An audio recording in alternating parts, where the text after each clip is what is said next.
Really appreciate the opportunity to speak to this group. Quick intro, currently I'm the Chief Operating Officer for Away, which is a D2C luggage company. And then prior to Away, I had a similar position as a COO for Casper and also as a Vice President of Supply Chain leading Walmart e-commerce division. So I have a lot of experience in terms of managing supply chain, global sourcing, operation, as well as the technology, organization, and the customer service. So that's kind of really my high-level background. We can talk about a couple of things. First one is about how we can efficiently manage your operation, what we can do to really enhance your operation efficiency, what we can do to increase the customer traffic, go to your stores. And then we can talk about labor planning and optimization. I know a lot of you in the industry or in the business that really require a lot of labor. So how we can plan labor better and optimize the labor can achievely help you reduce the overall cost. And then we can leave about 15-20 minutes for Q&A. As you all know, managing, regardless if it's a small or large business, you actually, in Chinese world, we usually have an old saying that even a small bird, they have all the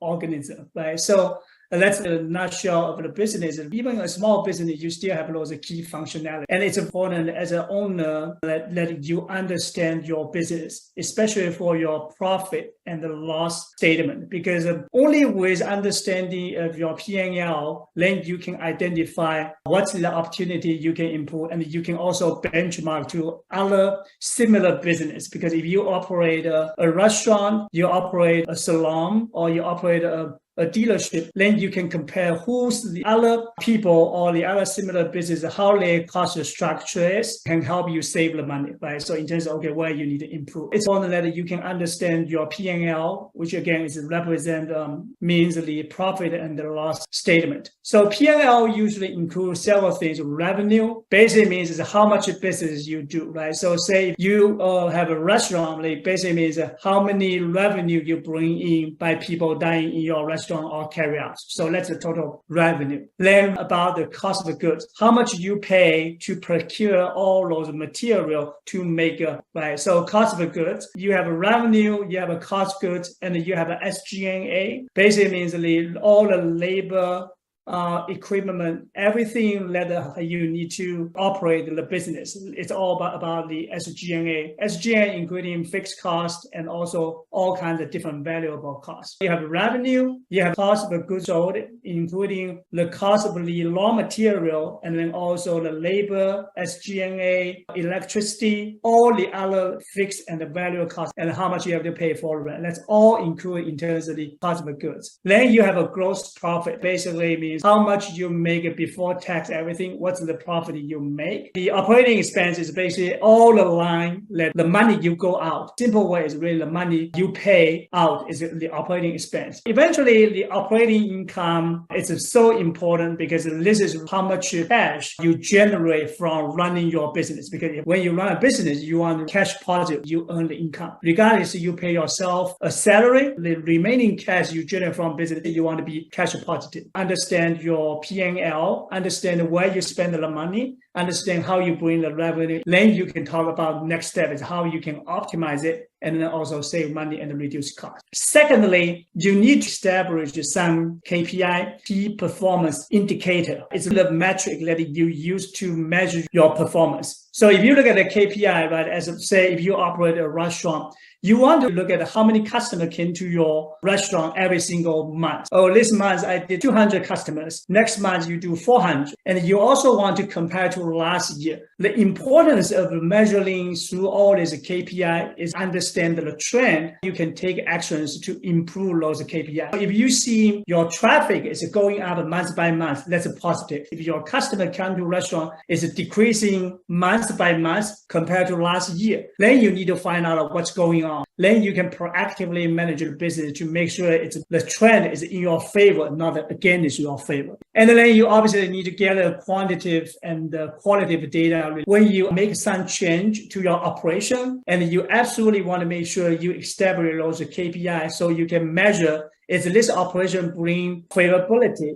or is it actually negatively impact your business. The third component is all right. when you're running a business, it's all about people, how you hire best people and then make sure that you put the right people into the right position, set a clear expectation for people to perform, so how you measure their performance. Now we get into one level down is to understand how you run end-to-end your operation. If you are a restaurant or salon, assuming that you already have established your business, first you need to buy the material, raw material. If you're a restaurant, you need to buy all the food to make the dish. You need to have a people. You need to managing your people and the labor. Because usually at different time, you have a different traffic. And then a different day of the week, you also have a different traffic. Operation is also about how you manage the labor. 10 people while you have 8 people have nothing to do because it's not a business time of year or the day. But then over the weekend when it's busy and you can't really shorthand because you don't have enough labor, how you procure your raw material. All operation, as we said in the previous slide, is about KPI. You need to have a clear objective, but also KPI for each of those functions. Cooking is one function, dishwashing is one function, serving is one function, and then reservation can be potentially one function. You need to identify all those key functions, assign people, hold them accountable, but then also clearly establish a KPI and objective for those people to perform. And then also running an operation is important that you constantly talk to your customer about their feedback, how your operation is meet their needs and then also meet their expectation, because you only exist because you're a customer. Understand the customer, gathering their feedback is so important. And the last component about the operation is all about how you engage your employees, getting the input, especially from the people who actually doing the job, and then brainstorm with them to identify the opportunity for improvement is important. Look at the end-to-end operation, identify all the key activity and the function, assign the right people to those functions, hold them accountable,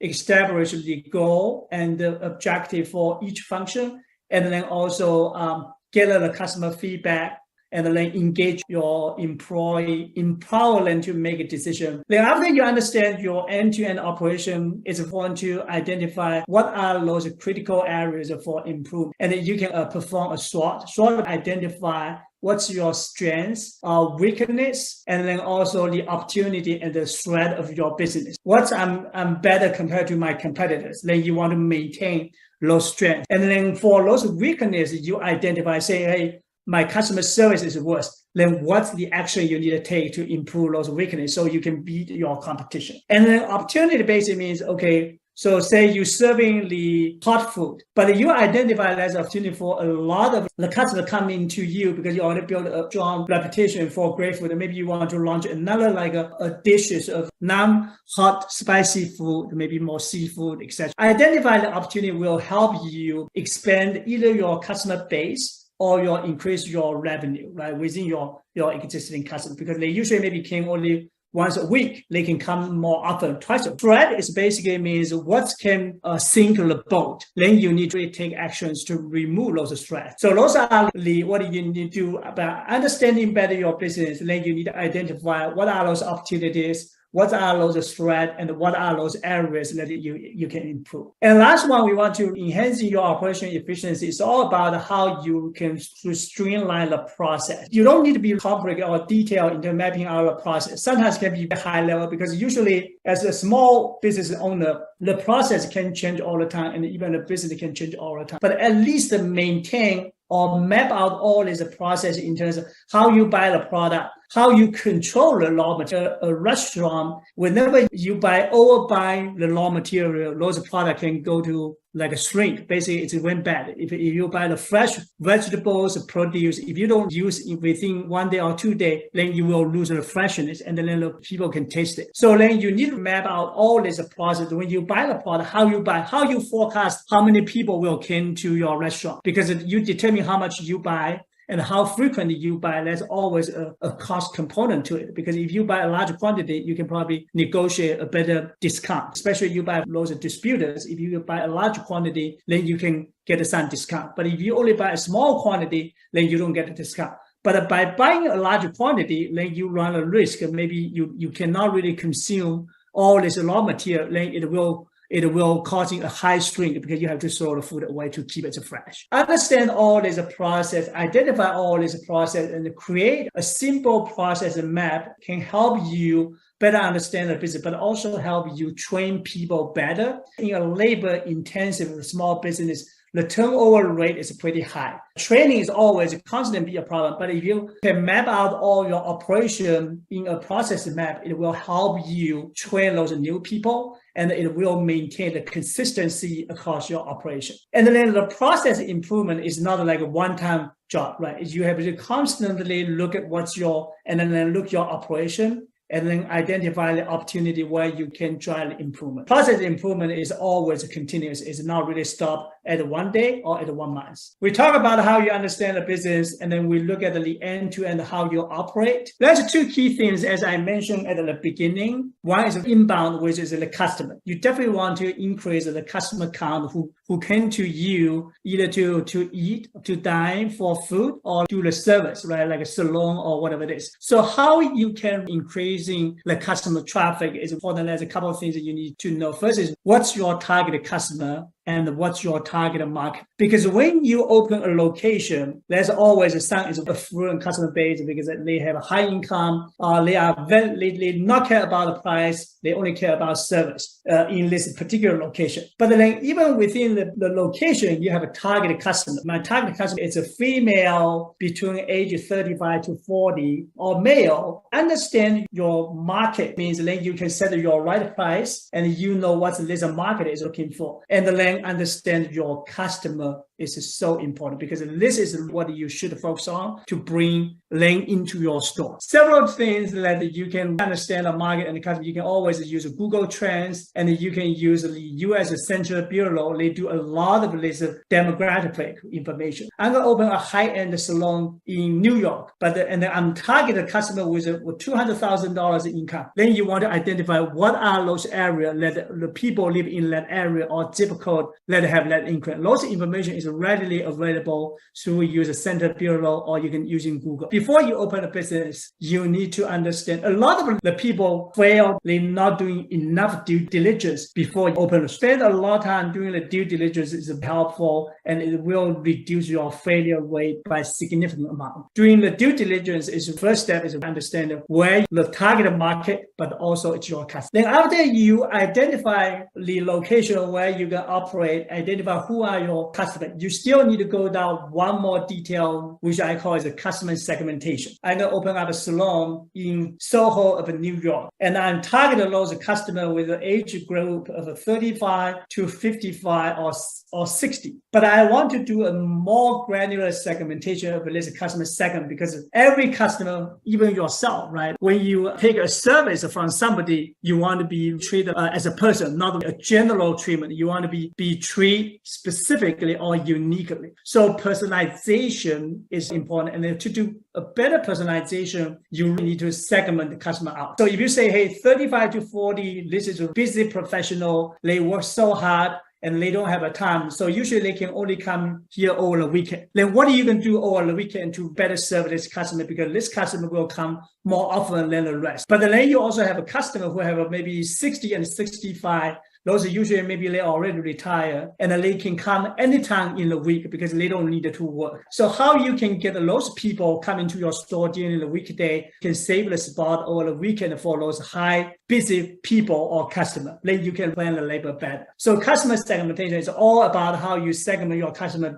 out by demographic, by psychological graphic, by geographic, and also by behavior. And this is all can including income, age group, female, male or female, and there's a different nature how you can segment out. You identify the customer, you identify the market, you identify the second customer. What are those ways that you can use to attract customer? How the customer know you? And then we all know that the early days, you can put out doing a lot of posts on the wall, or on a busy street and you give out those small paper, hey, come to our store, and you give it a coupon. But those are no longer effective. So now you already heard a lot about social media, mobile marketing, paid advertising, search engine optimization. So those are the several ways that how you attract the customer. Obviously, you need to identify based on what you already done in terms of who your primary customer. Every customer segment, they have a preferable way you can reach out to them, right? So if you look at the 25 to 80 or 25 to 30, and you know those people, female, high income, they use Instagram a lot. Then you want to maybe pay some money to do the social media Instagram advertising. And if you know those younger generation, 18 to 20, they use a lot TikTok. Then you probably want to have a TikTok account and hire some influencer to help you promote your brand or promote your service. So that's why it's so important that you understand market first, understand your customer first. Then you identify what are those channels most important to those customers, and then you spend the money to do the advertising through those channels. And then one thing I forgot to put here is the word of mouth is so important, especially for those service. If you do the salon, and the people like you, and this person, she may tell like 10 of her friends. But if you have a better service, then she may tell like 20 people about it, right? So again, important is really about service, but again, the word of mouth is also important in terms of creating those awareness and how you track the customer as well. And then this is, so after you identify the channel, then it's all about how you're marketing and what's your marketing and the customer engagement strategy. You can use a social media marketing, which including Instagram, which including TikTok, Facebook. Email marketing, sometimes you have to, there's a lot of email agency that you can buy those email data or customer data, and then you can send a mass email to say, hey, we are running a promotion for this restaurant. If you consume over $100, we give you 10% discount, or we give an entree free, right? So email marketing is how you can doing a mass communication with a lot of customers, and then to promote your awareness of your operation. And then you can also do the content marketing and then influencer marketing. Influencer marketing basically is if influencer that she does the hair at your salon and she really like that, and she can post on her Facebook, Instagram page. And then if she have a lot of followers, then I can definitely tell you, you can see a lot of bump in terms of traffic. We talk about how you can increase your customer traffic. Basically means bring more business to your stores. The next slide we can talk about, okay, after you get all the people to come to your store or into your restaurant to serve,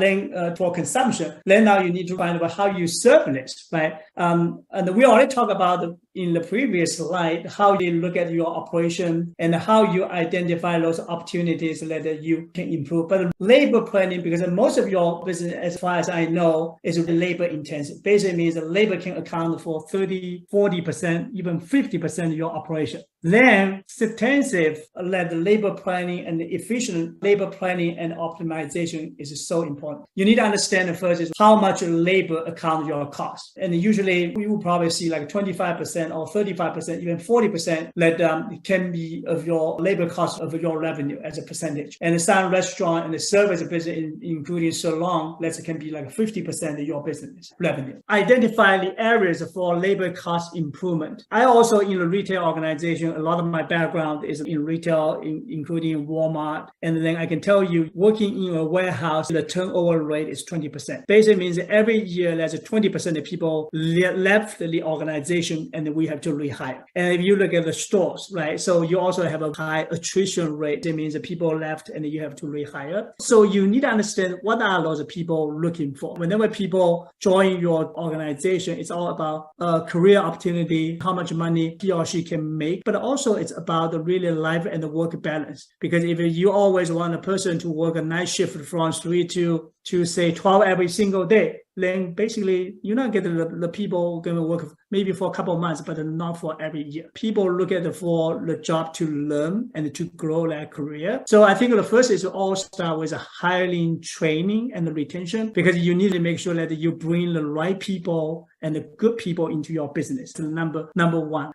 people who share the same vision, people who have integrity, people who work hard, people want to learn. And after you hire the people, you need to have a strong training program to help them understand how they should perform and how you can help them improve the skills to perform work by establishing the clear KPI expectation, but then also how you can coach and train them so they can always improve in terms of the way how they can become more efficient and do their job. I can't really add how you calculate retention rate. Retention base is really total number of remaining employee every single year at the year end divided by your total number of original employee. So in typical as a quick benchmark, in a retail organization, if you can maintain a less than 10% turnover, basically means you can retain 90% of people, means you're doing good. Hiring, training, and retain people based on people's need is a soul to your business, especially when you are a labor-intensive business. Secondly, is you need to be flexible. When the job market is hot, people sometimes they want the flexibility to manage their hours, and every employee have their need because of family, because of their education, because of the school. Everybody have a different region. It will be great if you can offer the flexibility in terms of both a full-time and a part-time. Labor scheduling is important. As I mentioned earlier, you want to make sure that you have a labor to support the business time of the day, the week, over the weekend for a restaurant. The people waiting for 30 minutes, maybe it's too long. If you can cut down within like a half hour, 20 minutes, I think that's great. But if you don't plan your labor, then you don't have people to wash the dish. You don't have a waiter or waitress. Then people can be sitting on a table waiting for so long to get a water, right? And I can tell you, I have a bad experience many, many times. Every week, I always have experience waiting so long for a waiter or waitress that came to serve me, to bring the water, refill the drink, asking me the questions, etc. Right? So you cannot let the business time of the day deteriorate your service promise. You need to comply with the law, because trucking industry I manage, you have an hour of a drive that each driver can drive like 8 hours. Then you take a break because they cannot work more than 6 hours non-stop driving. And then also, if you look at the shift must be notified in a certain time frame. So if you can give more advanced planning and the labor scheduling, then you help people better plan their time, which is very helpful. You always want to limit the overtime. Overtime, you have to pay 1.5 or even 2x, depends on what organization. So you always want to smooth out your labor scheduling or even the traffic. One thing we talk about is if you have a salon, you can want to give some discount to entice those retired people to come to the weekday, and then for those professional, high busy or very busy professional coming over the weekend, and you can save more spot for them. So limiting overtime, hire local, choose team size for optimal productivity. Operating, regardless how small it is, it requires you understand your P&L, understand your operation, look at the operation end to end, but then eventually also came down to how you bring enough business or traffic customer to your location, and then how you plan labor, and then how you look at your operation, and then try to reduce the cost. So the first question is, as a startup, should I focus on my service more or profit more? When should I put profit margin as my first target? Also, how to hire right people? Should I pay more attention on educational background? I advising a lot of startups, literally over 10 companies. This year, I have 2 companies I advise, and they actually both were acquired. So I would definitely say that when you start out a business, getting the revenue, the growth, you probably going to be focused more on growth of the business rather than profit, because I never saw it's unusual for a company to start and then you can immediately make all the profit you want. But if you already know, you already have a reputation of unique monopoly, there's no alternative, then you can prioritize the profit. But in general, most of the business or the startup, they will first start, they all try to get more business. So basically means you focus more on growth. So if I understand, if you are talking about the service, not the business, then the service basically, if you cannot have your service to meet, because now usually people evaluate your service using NPS.